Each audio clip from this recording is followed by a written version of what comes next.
क्या हो बिल्लू चचा? जावेद भाई सामने आओ, नील चचा सामने आओ, और हमारे बिल्लू चचा भी सामने आओ। अब पाछे ना बैठो, सामने आओ हमारे। ओ कितना पानी में बाढ़ बहे, जाने कहीं है दैया रे दैया। बहुत दर्द होता है कसम खुदा की। नहीं हमारा काम कर पेड़ों पे बैठा दी। ओ कितना पानी में बाढ़ बहे, जाने कहीं जाने कहीं जाने जाने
ये आगे कुछ नाम हो जाए, आज ही मोहब्बत में ऐसा करे कुछ नाम हो जाए मेरे राजा।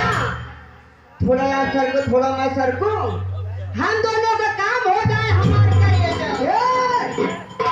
जसवंत भैया लौंडा किए कहा थे भैया क्या हुआ नहीं करे रोज अम्मा लौंडा किए कहा थे भैया बुढ़वा किए नहीं कि जवानी में जवानों को बड़ा ही जोश होता है। एक मिनट, जवानी में जवानों को बड़ा ही जोश होता है। कहीं हम बम्बा फाट जाओ, पेड़ फाट जाओ, लेकिन हम बतावत हैं जवानी में जवानों को बड़ा ही जोश होता है, और फाड़े के बाल ना उखड़े रही अफसोस होता ओ पिया जवानी के कहा के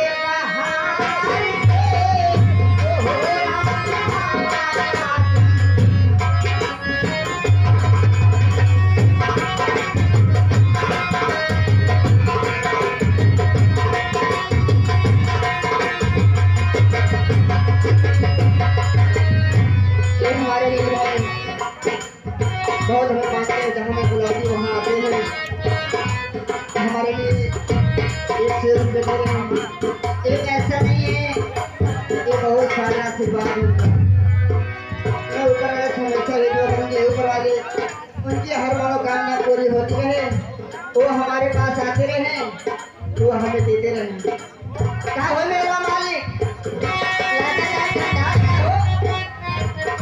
भाई हमारे लिए तो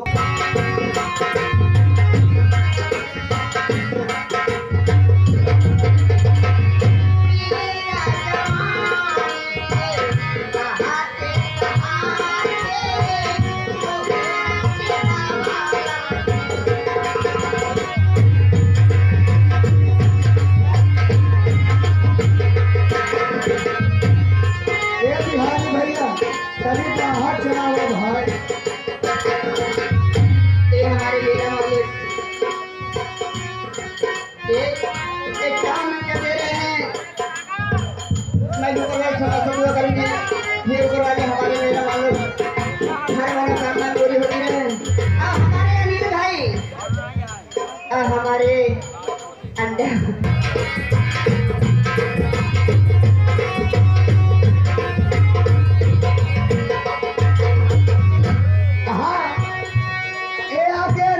सोनी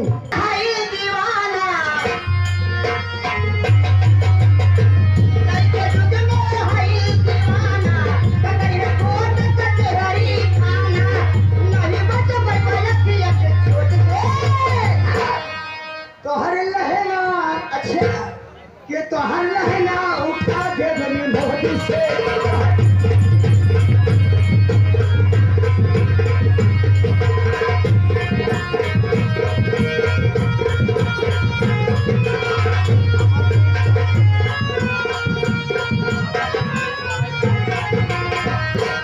तो हर लहना क्या बात तो है? हर लहना ये आगे हमारी झूलनी के सैया क्या हो रही है अच्छा इससे चाहे भी झूलनी तो हम करेगा झूलनी ना तो अगर वही का हो तो झूलना का भाई महाराज रजगो भाई सोचते कुछ बिना झूलनी के सैया बिना झूलनी के हम गवाना ना चली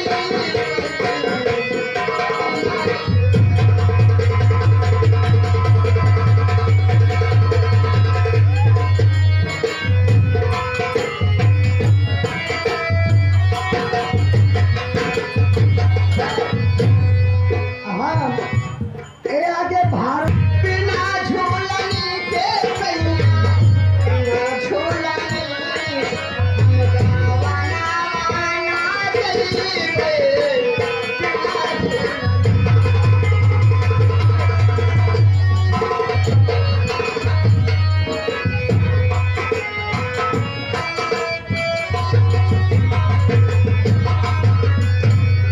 आए तन जवानी सैया हमारी बहन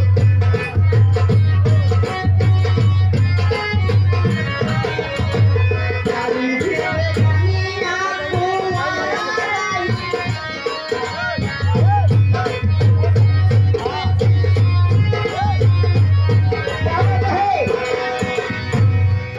कुंवारी हमारे मनुष्य हमारे जवानी सैया हमारी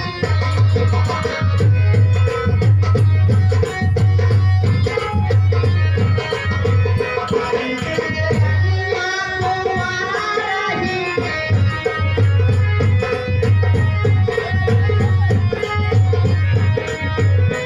बिना झूलनी के सैया बिना झूलनी के सैया बिना झूलनी हम गावाना वाना चली बिना झूलनी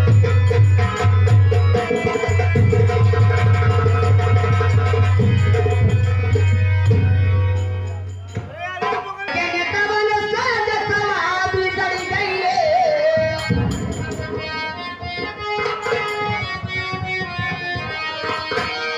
घर घर के नेतवन साज समाज